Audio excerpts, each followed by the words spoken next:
अस्सलाम वालेकुम। Dear student, हमारा जो आज लास्ट टॉपिक है इस चैप्टर का वो है importance of stoichiometry in production and doses of medicine. हम जो लास्ट चैप्टर पढ़ रहे थे यही वाला, हमने स्टाइक्योमेट्री पे ही ये चैप्टर पढ़ा था। इस चैप्टर का जो टाइटल था वही स्टाइक्योमेट्री था। तो हमने देखना ये है कि स्टाइक्योमेट्री की एप्लीकेशंस कहाँ कहाँ हैं। हमने केमिकल रिएक्शंस में इसकी एप्लीकेशन को देख चुके हैं हम, और किस तरह से रिएक्शन जो हैं वो इससे कंट्रोल होते हैं। एक्सेस रीजेंट किसे कहते हैं, लिमिटिंग रिएक्टेंट हमने पढ़ा क्या होता है। वहाँ से हम मैक्सिमम जो प्रोडक्ट के जो मोल्स बनते हैं वो हम कैसे कैलकुलेट कर सकते हैं, और वहाँ से लिमिटिंग रिएक्टेंट के अलावा जो एक्सेस रीजेंट है उसकी एक्सेस मैस हम कैसे फाइंड कर सकते हैं। ये सारी की सारी जो कैलकुलेशंस हैं वो हम इस चैप्टर में पढ़े हैं। अब आपने यहाँ देखा है कि यहाँ पे थ्योरेटिकली चीज़ें ना कुछ ज़्यादा नहीं है, न्यूमेरिकल प्रॉब्लम जो हैं वो ज़्यादा हैं। तो न्यूमेरिकल जो प्रॉब्लम्स हैं उनको आपने कैलकुलेट करना है, और न्यूमेरिकल्स के ये सबसे बड़ा एक यूँ समझ लें एक ट्रिक होता है कि आप जितना इसकी प्रैक्टिस ज़्यादा करेंगे उसी कदर ज़्यादा ये न्यूमेरिकल जो हैं उन पर आपकी ग्रिप ज़्यादा होती जाएगी।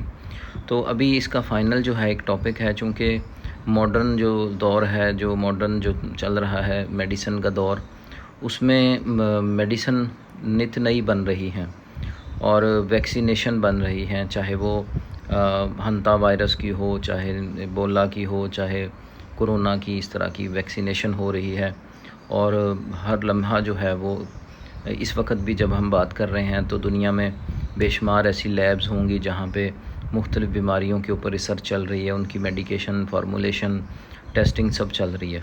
तो ये जो मेडिसिन बनाई जाती है ये सबसे ज़्यादा डेलिकेट काम होता है, क्योंकि इसमें अगर आपने अपने रिएक्टेंट्स को ओवरडोज़ किया तो भी प्रॉब्लम, अगर डोज़ कम रह गई तो भी प्रॉब्लम। तो लिहाजा importance of stoichiometry in production and doses of medicine हमारा जो है वो आज का टॉपिक है। तो सबसे पहले याद रखिएगा, हमारा जो सबसे पहले एक पॉइंट है वो ये है कि why precision matter in medicine. Precision कहते हैं एक्यूरेसी को, एग्जैक्टली जिसे कह लें कि 00 जो एक एक्यूरेसी होती है उसमें। तो इसमें यह है कि while preparing a dose of medicine the optimum amount of active ingredients.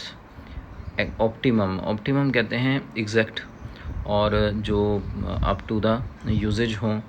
और इंग्रेडिएंट्स क्या हैं, ऐसे एक्टिव इंग्रेडिएंट्स जो बैक्टीरिया के लिए, वायरस के लिए, या जिसके लिए आप मेडिसिन यूज़ कर रहे हो उसके लिए जो है वो बेनिफिशियल हो, is essential to produce the desired effect in the patient. तो ये बहुत ज़रूरी है कि वो जो पेशेंट है उसमें जिस मकसद के लिए हम मेडिसिन यूज़ कर रहे हैं उस मकसद को वो पूरा करे। और उसके दो मकसद होते हैं, एक तो इस जो है वो बीमारी के ख़िलाफ़ जो बैक्टीरिया हैं उनको भी डिस्ट्रॉय करता है। दूसरा सबसे इम्पॉर्टेंट ये होता है कि आपने उसकी जो डोज़ है उसको एग्जैक्ट रखना है, क्योंकि मैंने जैसे पहले कहा कि अगर आप डोज़ को बढ़ा देते हो तो फिर वो डोज़ जो है वो उसके साइड इफ़ेक्ट्स भी होते हैं, और अगर वो डोज़ कम रह जाए तो फिर हमारा जो टारगेट है वो अचीव नहीं होता। तो लिहाजा स्टाइक्योमेट्री जो है वो इंश्योर करती है ताकि ड्रग जो है वो एक्यूरेटली सिंथेसाइज़ किए जाएं, क्योंकि एनी डिविएशन कैन काज, कोई भी डिविएशन होती है, कोई भी डिविएशन का मतलब क्या है कि अगर थोड़ा सा भी हमारे जो रिएक्टेंट्स या प्रोडक्ट्स हैं उनमें हमारी कैलकुलेशन मिस कैलकुलेशन होती है तो वहाँ से अमाउंट में इस कदर चेंज आएगा जो कि बहुत ही डेंजरस है। और वो डेंजरस इस तरह से है कि हमारे वो बैक्टीरिया को किल तो कर ही देगा, लेकिन उसके साथ जो है वो उसके साइड इफ़ेक्ट बहुत ज़्यादा होंगे। एक मिसाल आगे आएगी वो मैं आपसे शेयर कर दूंगा। पैरासीटामोल जो है वो अगर आप एक ख़ास डोज से ज़्यादा यूज़ कर लें तो उससे आपका जो ब्लड है वो थिन हो जाता है, ब्लड थिनिंग भी होती है उससे। तो लिहाजा आपने इस चीज़ को भी इंश्योर करना है। तो लिहाजा इसका सबसे पहले क्या है, इनकम्प्लीट रिएक्शन, कि अगर stoichiometry ensure the accuracy of drug synthesis, अब अगर कोई भी गड़बड़ होती है तो क्या होगा, रिएक्शन इनकम्प्लीट हो जाएगा। और दूसरा, कंटेमिनेशन विद अनरिएक्टेड रिएक्टेंट्स, हमारे जो प्रोडक्ट हैं उनके साथ वो रिएक्टेंट भी मिल जाएंगे जो कि जिन्होंने अभी रिएक्ट ही नहीं किया, ठीक, उससे कंटेमिनेशन हो जाएगी। दूसरा, अनवांटेड बाई प्रोडक्ट्स भी बन सकते हैं, एक ऐसा बाई प्रोडक्ट जो हमें नहीं चाहिए वो भी बन सकता है। अब स्टाइकोमेट्री जो है ये केमिस्ट्री में जो केमिस्ट होते हैं उनको प्रिसाइजली रिएक्शन को कंट्रोल करने में मदद देती है, ताकि मेडिसिन की जो एफिशिएंसी है, जो मेडिसिन का इफ़ेक्टिवनेस है और जो सेफ़ टू यूज़ है, ये तीनों चीज़ें जो हैं वो इंश्योर की जा सकें, एक्यूरेसी हो उसकी, एफिशिएंसी हो उसकी, सेफ़ यूज़ हो। तो लिहाजा प्रिसाइज रेशो का मतलब क्या है, सेफ़ डोज़, ये याद रखिएगा, सही है। यहाँ पे ये देखें, अक्सर आपने मेडिसिन की उसके ऊपर ये RX बना हुआ देखा होगा आपने, तो वो इसी का ही होता है, मेडिकेशन की ये एक निशानी होती है। अब importance of stoichiometry in production and doses of medicine, अब इसमें हमारे पास सबसे पहले क्या है कि आपने सिग्निफिकेंस देखनी है कि स्टाइकोमेट्री की मेडिसिन में सिग्निफिकेंस क्या है। सबसे पहले हमने इससे पहले तो इसके पॉइंट पढ़े ना कि हमें क्या करना चाहिए, मतलब हमारा मकसद क्या है। अभी है एंटीबायोटिक डोजिंग। अब देखें एंटीबायोटिक क्या होते हैं कि आपको फ़र्ज़ करें आजकल जैसे बरसात का मौसम है और आपको बैक्टीरिया इफ़ेक्ट करते हैं, डायरिया हो जाता है, लूज़ मोशंस हो जाते हैं, तो ये सारे के सारे जो हैं वो ये होते हैं बैक्टीरिया की वजह से, जो गट बैक्टीरिया होते हैं, जो हमारे इंस्टेंटाइन में जो वो बैक्टीरिया हैं उनके लिए हम एंटीबायोटिक इस्तेमाल करते हैं, जैसे H. pylori वगैरह बैक्टीरिया। तो लिहाजा ये जो बैक्टीरिया हैं, ये एग्जैक्ट डोज जब मैच हो जाती है ना एक्टिव इंग्रेडिएंट्स की, तो टारगेट बैक्टीरिया को ये क्या करते हैं, अटैक करते हैं। और अगर अंडर डोज हो जाए या ओवर डोज हो जाए, दोनों ही केसेस में ये डेंजरस है, दोनों ही केसेस में ये डेंजरस है। मतलब अगर डोज़ कम रह जाए तो भी, अगर डोज़ ज़्यादा हो जाए तो भी। तो लिहाजा हमने अगर बैक्टीरिया को किल करना है या एंटीबायोटिक के तौर पे इस्तेमाल करना है तो फिर हमें केयरफुली कंट्रोल करना पड़ेगा। दूसरा है हमारे पास कोलेस्ट्रॉल मॉनिटरिंग।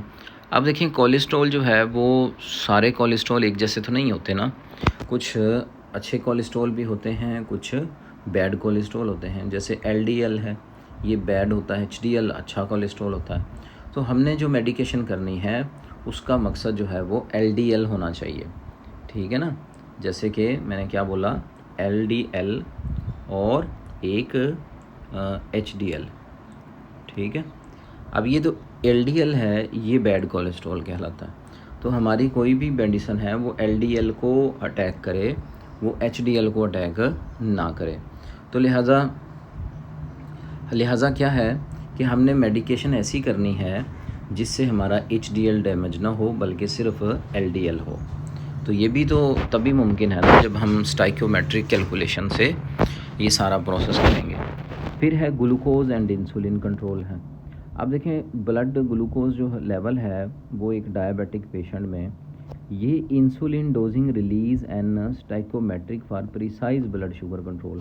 अब हम जब इंसुलिन लगाते हैं एक शुगर पेशेंट को, तो वो इंसुलिन आप सोचें कि बहुत ही ज़्यादा प्रिसाइज कैलकुलेशन के बाद जो है वो उसको डिज़ाइन किया जाता है। ऐसा ना हो कि वो ब्लड में बहुत ज़्यादा इंसुलिन को रिलीज़ करे और वो ब्लड शुगर एकदम नीचे आए, तो ये जो शुगर की स्पाइक्स होंगी वो भी मुनासिब नहीं होती किसी तौर। तो लिहाजा हमें क्या करना पड़ेगा, बड़ी ही प्रिसाइज कैलकुलेशन से इंसुलिन को डिज़ाइन करना पड़ेगा, फिर जा कर के हम इसको इंजेक्ट करेंगे। अब फिर क्या है, 4 नंबर पे क्या है, डिटेक्टिंग स्टिमुलेंट्स। देखिए स्टिमुलेंट क्या होते हैं, अक्सर आपने देखा होगा जो प्लेयर्स हैं वो उनके डोप टेस्ट होते हैं, वो इलीगल मेडिसिन यूज़ करते हैं, उन पे केस हो जाता है। असल में वो दिन में अपने स्टेमिना और परफॉर्मेंस को, जब वो सारा दिन खेल रहे होते हैं, उसको परफॉर्म करने के लिए वो कुछ स्टेरॉइड्स वगैरह, कुछ ऐसी ममनूआ दवाइयात इस्तेमाल करते हैं जो कि मना है, इंटरनेशनली मना है कि आप वो यूज़ नहीं कर सकते। तो लिहाजा हम जो है वो determine steroids and other stimulant in the athletes urine, तो वो जो खिलाड़ी है उसके यूरिन टेस्ट में इन चीज़ों को हम डिटर्मन करते हैं। तो substances use to enhance performance and strength illegally, कि वो मेडिसन, वो स्टेरॉइड जो कि इलीगली यूज़ किए गए हैं परफॉर्मेंस को अचीव करने के लिए, उनकी प्रेजेंस को हमने यूरिन में जब डिटेक्ट करना होता है उसके लिए भी हमें स्टाइकोमेट्रिक कैलकुलेशन यूज़ करना पड़ती हैं। उसके बाद है वैक्सीन फार्मूलेशन। अब determine the concentration of viral antigens. अब ये वायरल एंटीजन्स जैसे मैंने पहले कहा कि ये होते हैं, जैसे आपके पास कोरोना वायरस आया था, इस तरह के जितने भी वायरसेस हैं जो उनके लिए जब हम एंटीजन्स बनाते हैं तो उनके लिए भी हमें इंश्योर करना पड़ता है कि हमारा इम्यून सिस्टम उससे मेंटेन रहे, और इम्यून सिस्टम मेंटेन रख के हम उसको इफ़ेक्टिवली टारगेट कर सकें अपने वायरस जो प्रॉब्लम दे रहे हैं उनको। ये ना हो कि हमारा इम्यून सिस्टम डिस्टर्ब हो जाए। तो ये तभी मुमकिन है जब हम स्टाइकोमेट्रिक कैलकुलेशन लेंगे। फिर है हमारे पास सेफ़ डोज़। सेफ़ डोज़ का मतलब क्या होता है? Amount and number of doses given to the patient.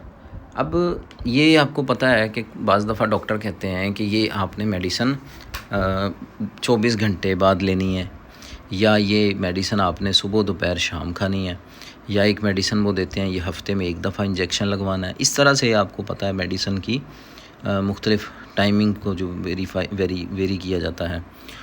तो अब ये जो आपके पास वेरिएशंस हैं मेडिसन की, उसकी वजह यही है कि हर एक मेडिसन के अंदर एक स्टाइकोमेट्रिक कैलकुलेशंस होती हैं। उनकी एक अपनी, जिसे ना मेडिकल टर्म में कहते हैं प्लाज्मा लाइफ होती है। तो वो प्लाज्मा लाइफ हम सेट करनी होती है पेशेंट के अंदर।